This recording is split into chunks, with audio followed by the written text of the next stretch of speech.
It didn't hurt at all, honestly, and I was really excited and really happy that I finally can get it. That was Ellie Guyette. She's 10 years old and just got her COVID-19 vaccine this morning. Good evening, I'm Bryce Beament. We've told you a lot of places in Champaign-Urbana have started vaccination clinics for kids ages 5 through 11. And today, CARLE held its first vaccine clinic for kids, and some parents didn't hesitate to sign up. Kids 5 to 11 can now get the Pfizer vaccine after emergency approval this past week. CARLE had over 1,200 spots open that filled quickly. One parent we talked to said she is relieved to see appointments at several locations in the area fill up so fast. When I saw that the vaccination slots at both locations were filling up so quickly, it just helped me realize that, we really are all in this together and we are all ready to do our part. Plans on having more clinics next week as they get more vaccines. If you want to know how safe the vaccine is, doctors say the kids' vaccine is a lower dosage. There are little to no side effects, making it safer than the adult vaccine, and they say to go to a place you trust. We'll have more about the vaccine coming up at 10. And 2 cars have crashed into a field near Bonneville. The accident happened on County Road 1000 North. WCIX crews were on scene and saw a truck with a trailer upside down.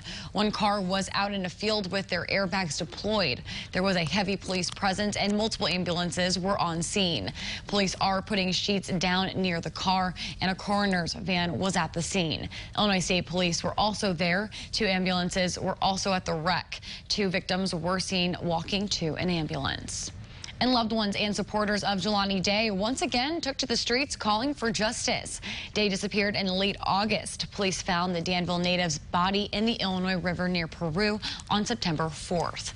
Yesterday, people gathered at the Bloomington Police Department. They heard civil rights activist Reverend Jesse Jackson speak alongside members of his Rainbow Push Coalition.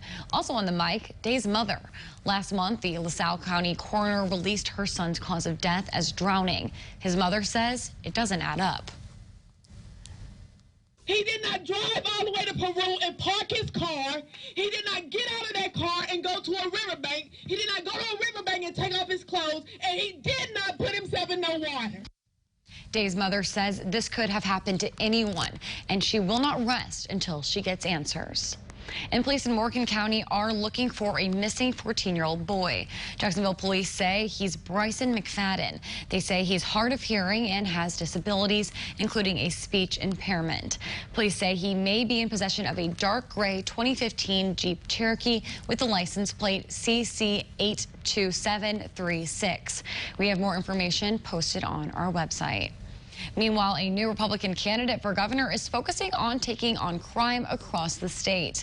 Jesse Sullivan says crime is spiking through the roof. He believes there's a reason for this. Sullivan says the rise in crime is because of corruption, out of control high taxes, and that Pritzker is focusing on abortions, not crime in Illinois. On November 1st, Pritzker launched and signed a public safety initiative to provide community-based solutions to prevent gun violence. Meanwhile, the new congressional maps have been out for a week for the newly drawn 13th district. And there are 2 Democrat candidates ready to take the seat in Capitol Hill. Nikki Budinsky first announced her plan to run against Rodney Davis back in July. David Palmer is running against her in the primary. Palmer is from Champaign and has concerns about the rise in violence going on. He says it all starts with getting rid of the gun violence. The gun violence has been alarming in Champaign, and I think that we need to address that with meaningful programs for the children. I think we have to invest there. I think that getting to a point where we can have it to where our children are in good programs with good quality people, I think that's going to be key. And I also think that we have to get to a point to where we're not trying to put Band-Aids on broken legs. Palmer also said that investing in youth programs will help bring down the violence.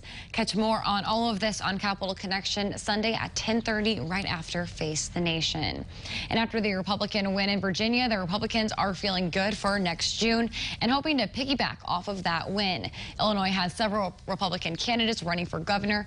The Republican Party has not chosen their champion yet. As of right now, only 4 candidates have stepped up to announce they are running. We spoke with the GOP Party Chairman, Don Tracy, who is right now neutral on who will be their champion in June.